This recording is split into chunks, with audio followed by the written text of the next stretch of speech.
Lehenik eta behin esatean nik ulertzen dudala zaila dela horrelako espazio handi bat antolatzea. Zeren interes asko daude, eskumen banaketa asko, baina eta zuk zeuke ez baldin baduzu horrela esan, zeharka iradokitzen duzu lurralde hori antolatzen ari dela batetik lurralde plan sektorialen bidez, alegia ikuspegi sektorialaren bidez, eta gero hiri antolamenduko plan orokorren bidez, osea, hirigintza plangintzaren bidez, ez? Guk falta duguna, da hain zuzen ere, zure sailburu ordetzak gidatu beharko lukeen lurralde plangintzaren ikuspegi hori, ez da? Uste dute, benetan, hau ez da kritika bat zure personaren kontra, ze gutxi daramazu kargoan, da zure kargoaren kontra, ez? Uste dute, azken bolada luze batean, Jaurlaritza ari dela lurralde antolamenduaren alorrean bere ardurak alde batera uzten, ez da? Eta, bueno, zuek ez baduzue lurralde antolatzen, eta nire uste zuek egin barko zenukete, ze zuen eskumena da eta zuen lana da, beste batzuek ordenatuko dute, beste batzuek planifikatuko dute. Izango dira partikularrak, edo izango dira publikoak, baino Jaurlaritza ez dena, ez? Orduan, nik uste torre, bueno, nire partetik hori salatu nahi nuke, salatu dut Arriola sailburuaren aurrean beste batzuetan, eta gaur salatu nahi nuen zure aurrean, batez ere, Araba Erdialdeko berrikuntzaren arku honekin lotuta, ez da?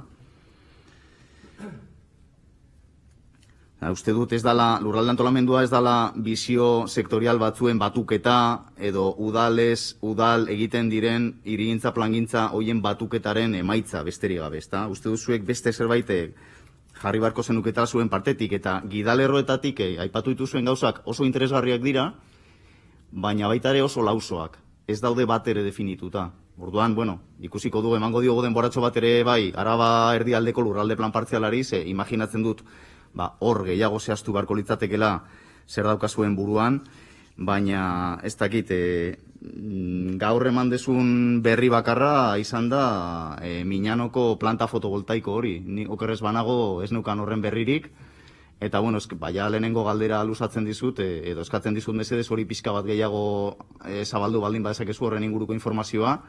Ez dizut ondo ulertu Miñanoren hegoaldean joango hotelitzatekeen, ea hektarea kopurua luzatu dezakezun, mesedez. Esan dezu Arazurrekoaren modukoa izango dela, baina, bueno, ea zerbait gehiago zehaztu dezakezun. Horrekin batera, esan nahi nizun baita ere, eta imaginatzen dut, jakingo zenukela hau aipatu behar nizula, zuen sailetik antolatzen ez baduzue lurraldea, argi dago beste sail batetik egingo duela Jaurlaritzak, ezta? Eta de hecho egiten ari da. Eta hitz egiten ari naiz dakizun bezala Arantxa Tapiaren supersailari buruz. Azken hilabete eskasetan, azken asteetan aldatu dizute zure lege garrantzitsuenetako bat, eta ez duzu hau ireki ere, ezta? Orduan, uste dugu, benetan, PIPSekin edo goi mailako intereseko proiektu publikoen kontuarekin oso aldaketa garrantzitsua eman duela Jaurlaritzak, eta uste dute horrek ja erakusten duela oso ondo lurralde antolamendu integral alde batera usten dezuela. Eta orduan, bigarren galdera izango zen, ea PIPSen bat, ea pentsatuta dagoen eremu honetarako, Araba Erdialdeko berrikuntzaren arkurako. Horren berririk baldin badezu edo, luzatu baldin baezakezu. Hitz egin duzu biapari buruz, ez? Vitoria Industrial Air Park horri buruz, ia 100 hektaria izango dituena. Esan dezu Gasteizko udalak alboratu duela alternatiba bat, bigarren hartu duela, nik neukan berria zen bigarrena eta hirugarrena aldi berean egingo dituela, beraz uste dut eta okerrez banago 100 hektaria inguru egin behar ditu. Karo, uste dut hau ere Jaurlaritzaren proiektua da, osea, hau ez dute Gasteizen erabakitzen bakarrik. Eta hau ere, Arantxa Tapiaren sailetik erabakitzen ari dira. Eta da Euskal Herrian oraintxe bertan dagoen proiektu garrantzitsuenetako bat. Forondaren ondoan, poligono industrial berri bat. Begira, ez dauzkagula poligono industriala Gasteizen utxik, abandonatuta, osea, jundizen daude lursailak utxik. Gamarra dago gainberan, Betoñon ere bai. Osea, gidalerroetan edo hiri agendan askotan aipatzen dezuen ideia horiek etxe bizitzaren alorrean berrikuntza, zahar berritzea, eraberritzea, ez okupatzea lurzoru berriak, goazen horiek ere aplikatzera industriaren alorrean, ez da? Bueno, nik hori gutxienez uste dut hori egin beharko litzatekela. Eta zentzu honetan, oraindik arraroagoa da, ze biapa jarri behar den lursail horiek dira urperagarriak, uholdegarriak dira.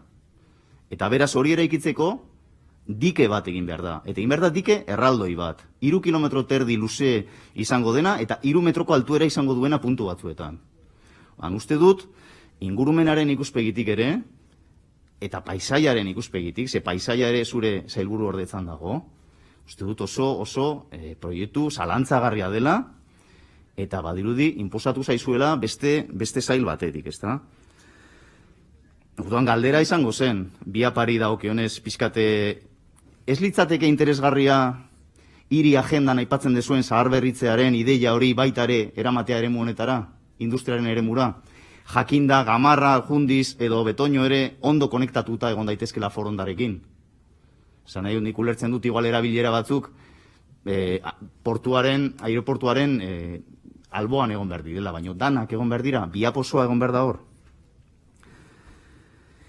Horrekin lotuta, Jundiz Bilodako geltoki intermodalarena. Oso, barregarria da, eske proiektu hau jende gutxik ezagutzen du, eta da baita ere Euskal Herrian egingo den proiektu handienetako bat. Honetaz hitz egiten ari gara. Gutxi gora bera, 50 hektarea hartzen dituen proiektu erraldoi bat, Zadorra ibaiaren bazterrean dagoena, Zadorra ibaia Natura 2000 sarean dago sartuta, eta beraz hemen sekulako muga jarriko zaio, baina hori gutxi balitz, esan behar da, hau uholdegarria dela, duela aste batzuk, hau piztina bat zen, laku bat zen, eta gainera, alboan dago beste geltoki bat, Espainiarena, adifena, erabilera berdina edo oso antzekoa izango duena. Orain, graziosoa da, zuk azaldu duzunean, aldaketa hori eman duzu azken hilabetetan, da azaltzea dena proiektu bat bezala.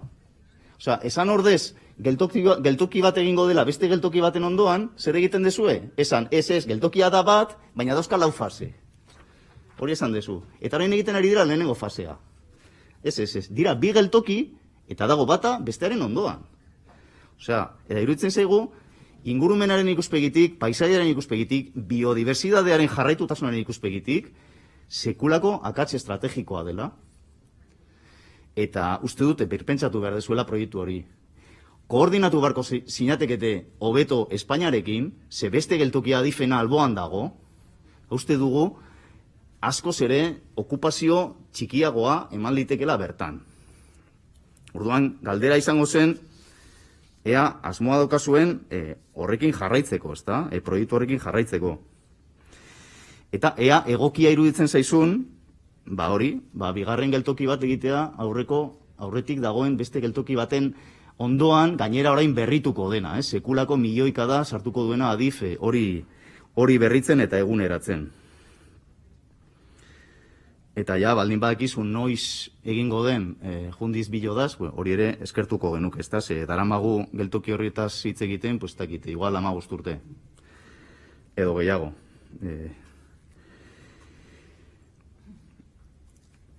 Galdetu nahi nizuke ja bukatzen dut, ea asmoa ote dagoen lotzeko Jundiz Bilodaz hain zuzen ere forondarekin tren bidez. Badakigu proiektu bat edo azterlan bat eskatu zela, Arriolari eskatu genion, bidali zigun, 2 alternatiba agertzen dira bertan, eta baita ere ideia funtsarekin bat egiten dugu, baina ez dakit proiektu hoberena ote den, ea buruan, ea dakizun, ze asmo dozko zuen horren inguruan, Foronda eta Jundiz Bilodaz lotzeko asmo horren inguruan, eta noizko pentsatzen dezue hori egin daitekela, ezta? Baita ere interesatzen zaite, AP bata, dakizuenez bezala, Eibarre, okerez banago Eibarkoa zara, Gasteizera zatozenean, hor Etxabarri dibinan, jetxi bar zara, beste bide bat hartu, eta gero AP bata berriz ere hartzen duzu beste leku batean, ezta? Hor dago eten bat, hori 2004an soluzionatu nahi zuen Jaurlaritzak errepide erraldoi bat eginez, eta badakit errepideak ez direla zuen eskumena bakarrik, baino gustatuko litzaidake horren inguruan ea ze asmo duzuen, nola osatu nahi duzuen AP bata.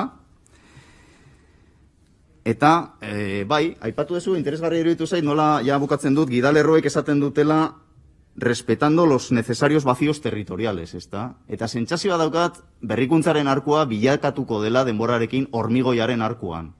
Ea horren inguruan ere, iritziren bate botatzen didazu, eskerrik asko.